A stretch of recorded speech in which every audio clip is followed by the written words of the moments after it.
আসসালামু আলাইকুম, স্বাগতম জানাচ্ছি বিবিসি নিউজ আন্তর্জাতিক সংবাদে। শুরুতেই সংবাদ শিরোনাম, এরপর বিস্তারিত।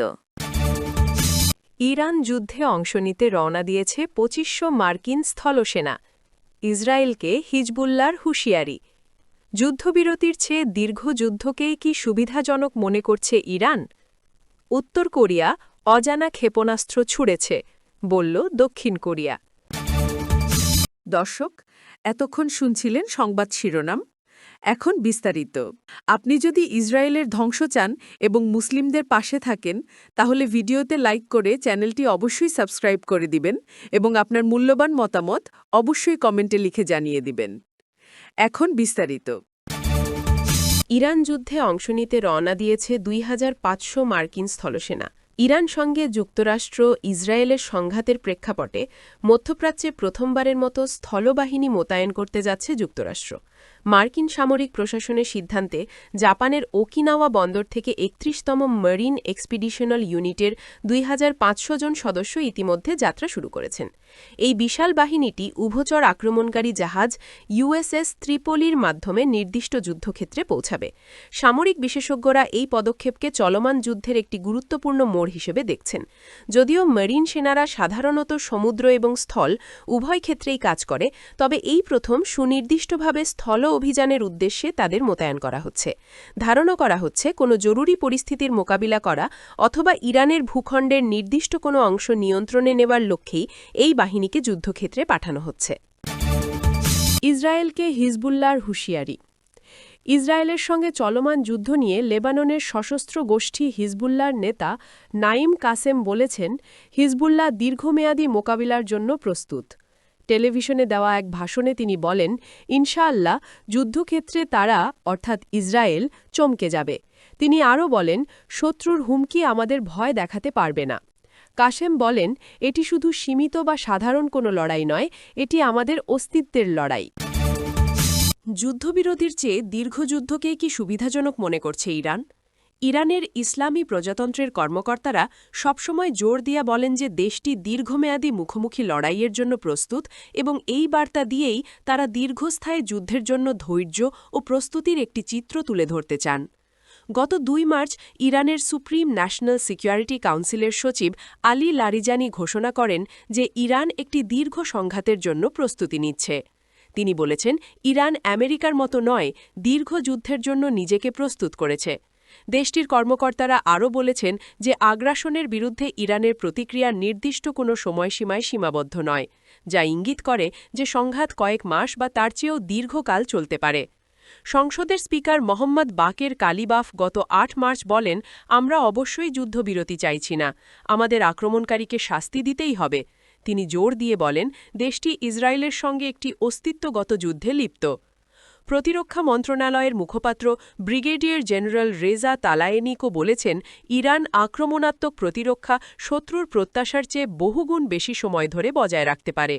তিনি আরও বলেন, ইরান ইচ্ছাকৃতভাবে তার অস্ত্র ব্যবহারের ধাপগুলো ভাগ করে চালাচ্ছে, অর্থাৎ সব সক্ষমতা একসঙ্গে নয়, বরং আরও উন্নত সক্ষমতার কিছু অংশ পরবর্তী পর্যায়ের জন্য সংরক্ষিত রাখা হয়েছে। ইরানের কৌশল কি?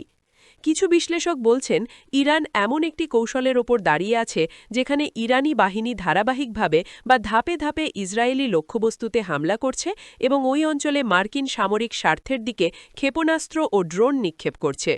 এ ধরনের হামলার কয়েকটি লক্ষ্য রয়েছে।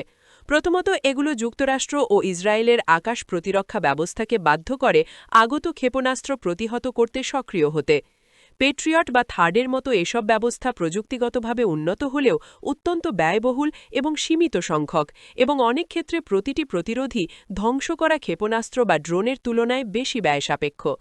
দ্বিতীয়ত, ধারাবাহিক হামলা দেশগুলোর প্রতিরোধকারী ক্ষেপণাস্ত্রের মজুদ, লজিস্টিক নেটওয়ার্ক ও সামরিক প্রস্তুতিকে চাপে ফেলতে পারে। ওয়াশিংটন পোস্টের তথ্য অনুযায়ী যুক্তরাষ্ট্রের বাহিনী লড়াইয়ের প্রথম সপ্তাহেই দ্রুত গতিতে সুনির্দিষ্ট অস্ত্র ও আকাশ প্রতিরক্ষা ক্ষেপণাস্ত্র ব্যবহার করেছে। অন্যান্য বিশ্লেষকরা বলেন, অতিরিক্ত অস্ত্র ব্যবহারের এই মাত্রা সরবরাহ ব্যবস্থার গুরুতর দুর্বলতা উন্মোচিত করছে। ইরানি কর্মকর্তারা বলেছেন, তাদের অস্ত্র সরবরাহ অনেক বেশি স্থিতিশীল এবং সশস্ত্র বাহিনী বর্তমান গতিতে অন্তত ৬ মাস তীব্র যুদ্ধ চালিয়ে যেতে পারবে। কয়েকজন কমান্ডার আরও বলেছেন, ইরানে ক্ষেপণাস্ত্র উৎপাদন সম্পূর্ণরূপে দেশীয়ভাবে হয় এবং একাধিক উৎপাদন কেন্দ্র ও বড় মজুদ থাকার কারণে ইরান দীর্ঘ সময় ধরে হামলা চালাতে সক্ষম। ইরান মনে হচ্ছে সময় ধরে হামলাগুলো ছড়িয়ে দিচ্ছে, যাতে প্রতিপক্ষকে হঠাৎ সিদ্ধান্তমূলক কোনো বৃহৎ আক্রমণের মুখে পড়ার বদলে একটানা প্রতিরক্ষা বজায় রাখতে হয়। এই কৌশলটি একটি বৃহত্তর সামরিক মতবাদের প্রতিফলন, যা ইরান কয়েক দশকের মধ্যে বৃহত্তর শক্তিধর দেশগুলোর সামরিক সুবিধা মোকাবিলায় গড়ে তুলেছে। ১৯৮০ দশকের ইরান-ইরাক যুদ্ধের পর ইরান অসম যুদ্ধ কৌশলে ব্যাপক বিনিয়োগ করে। এই পদ্ধতি এমন সরঞ্জাম ও কৌশলের ওপর গুরুত্ব দেয় যা প্রচলিত যুদ্ধক্ষেত্রে শ্রেষ্ঠত্বের ওপর নির্ভর না করেই শক্তিশালী বাহিনীকে চ্যালেঞ্জ জানাতে সক্ষম।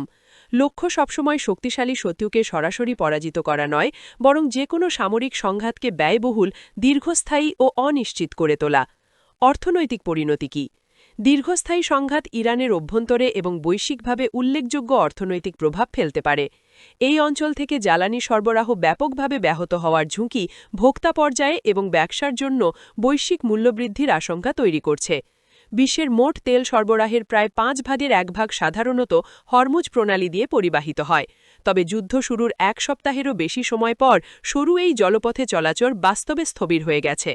সংঘাত শুরুর পর থেকে নিরাপত্তা উদ্বেগ এবং আকাশসীমা বন্ধ থাকায় এই অঞ্চলের ট্রেড রুটগুলো ক্ষতিগ্রস্ত হয়েছে।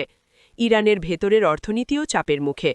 বহু বছরের আন্তর্জাতিক নিষেধাজ্ঞায় দুর্বল হয়ে পড়া অর্থনীতি এখন সামরিক ব্যয় বৃদ্ধি, মুদ্রার অস্থিতিশীলতা এবং যুদ্ধের কারণে ব্যবসা ও সেবায় বিঘ্নিত হওয়ায় আরও চাপের সম্মুখীন।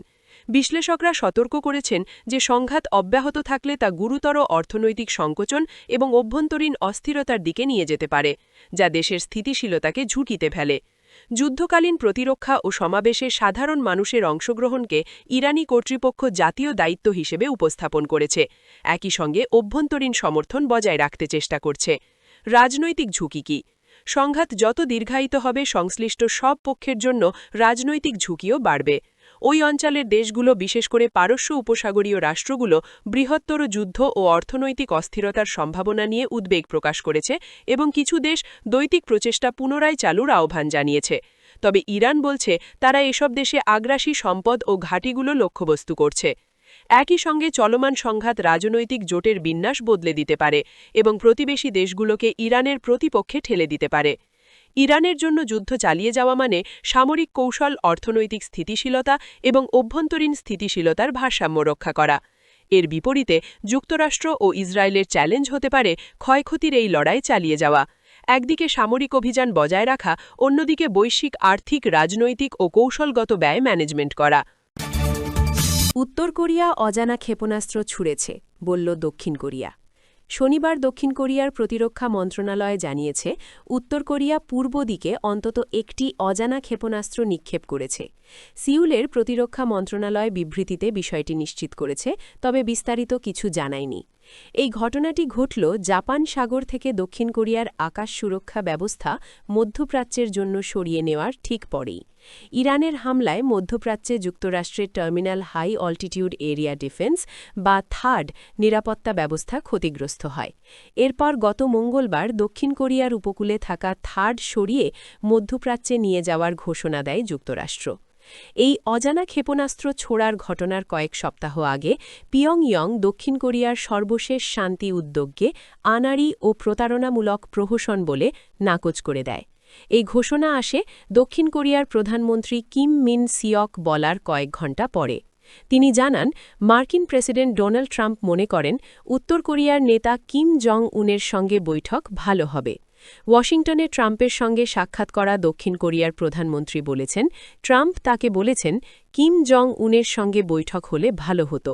এবার চীন সফরের সময় হতে পারে, আবার নাও হতে পারে। ট্রাম্প গত অক্টোবরে এশিয়া সফরে বলেছিলেন কিম জং উনের সঙ্গে বৈঠকে তিনি 100% আগ্রহী, কিন্তু উত্তর কোরিয়া সেই মন্তব্যের কোনো জবাব দেয়নি। কয়েক মাস এই প্রস্তাব উপেক্ষা করার পর সম্প্রতি কিম জং উন বলেছেন, ওয়াশিংটন পিয়ংইয়ংয়ের পারমাণবিক মর্যাদা মেনে নিলে দুই দেশ মিলেমিশে চলতে পারবে। দশকের পর দশক ধরে যুক্তরাষ্ট্র উত্তর কোরিয়ার পারমাণবিক কর্মসূচি ভেঙে দিতে চেষ্টা করেছে। শীর্ষ বৈঠক, নিষেধাজ্ঞা ও কূটনৈতিক চাপ কোনোটাই তেমন কাজে আসেনি।